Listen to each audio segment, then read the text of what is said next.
दिखावे में सिमटा दी अवैध बूचड़खानों को निस्तानुबूत करने की कार्रवाई। सुबह सुबह पुलिस प्रशासन नगर पालिका ने मिलकर खींची झांकी, एक अवैध बूचड़खाना जेसीबी से तोड़ा। दमोह जिले में पिछले दिनों गौवंश हत्याओं को लेकर हिंदूवादी संगठनों में ही नहीं बल्कि आम जनमानस में भी खासा गुस्सा देखा गया। हालत यह बने कि गौ हत्याओं जैसे गंभीर विषय पर आंदोलन का दौर शुरू हो गया और ज्ञापन, धरना, पुतला दहन के बाद इस ओर कार्रवाई न करने पर दमोह बंद की चेतावनी भी जारी कर दी गई। इन हालातों के बाद पुलिस प्रशासन और नगर पालिका पर इस अवैध कार्य को रोकने का दबाव लगातार बना रहा है।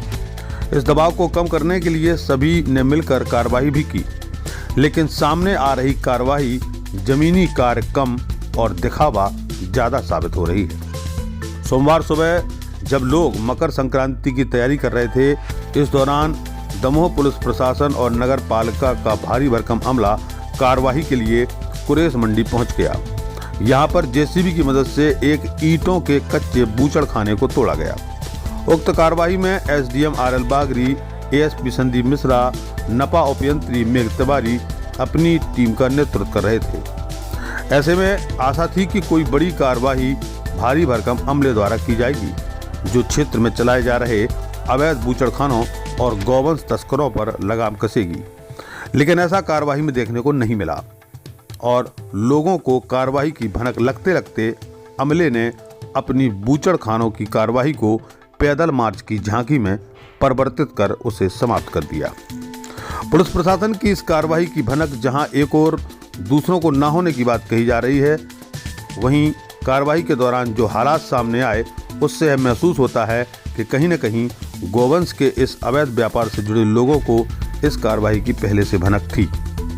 दरअसल कार्रवाई के दौरान बोरों व पॉलीथीन में कई जानवरों के अवशेष बरामद हुए हैं, लेकिन वह वहां कैसे और किसके द्वारा रखे गए इसके संबंध में कोई स्पष्ट जानकारी सामने नहीं आई।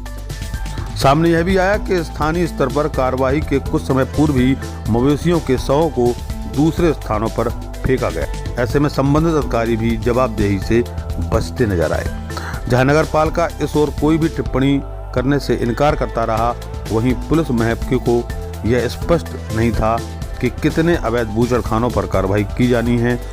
नालियों में फेंके गए मवेशियों के शव और बोरियों व पॉलीथीन में मिले मृत जानवरों के अवशेष अभी भी जिले में चल रहे इस अवैध और घृणित व्यापार की हकीकत बता रहे हैं। एसबी न्यूज के लिए दमोह से चतुर्भुज दुबे की रिपोर्ट। देखिए, ये हड्डी गोदाम थी, रिहायशी एरिया में थी। इसमें नगर पालिका के तहत विधिवत आया है जो लीगल प्रोसीडिंग करी इसमें पूरी, और उस प्रोसीडिंग के तहत आज ये कार्रवाई जारी है और हम लोग सब इसमें आए हैं, प्रशासन के सभी लोग सहायता, तो इसको डिसमेंटल किया जा रहा है और सभी कुछ शांतिपूर्वक चल रहा है। सर, कितने नोटिस जारी किए गए थे? इसकी लीगल प्रोसीडिंग उनके द्वारा की गई है नगर पालिका अधिकारी के द्वारा। उसके बाद उसके आदेश जारी हुए और आदेश जारी होने के बाद ही कार्रवाई हुई। सर, लगभग कितना बल बुलाया गया आज? पूरा बल जो निकला हुआ है इसमें आजू बाजू थाने के करीब 50-60 आदमी बुलाए गए। कितने बूचड़खाने तोड़े गए आपके द्वारा? बूचड़खानों के संबंध में अभी कोई कार्रवाई, जो अपने आप संबंध में अभी कार्रवाई जो है वो लीगल प्रोसीडिंग में है, तो उसको जब प्रोसीडिंग पूरी होगी जब बताया जाएगा। क्या नाम है आपका? वीरेंद्र पटेल। ये जो डला है नाली में, कब से डला है ये? रात में डाल गए रहे। कौन डाल गए रहे? मालूम नहीं। बदबू आने लगी, आप कैसे कह सकते रात में डला है ये? क्या हम लोग तो 24 घंटे निकलते ना इस रास्ते से। कल नहीं था ये? कल नहीं था, आज ही डाले।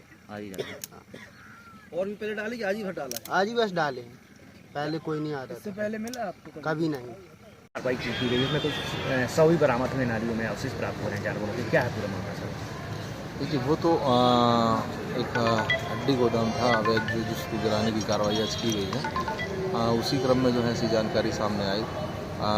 एक हमें भैंस का पड़ा और एक बछड़ा जो है वो अलग अलग 2 स्थानों पर मिले हैं।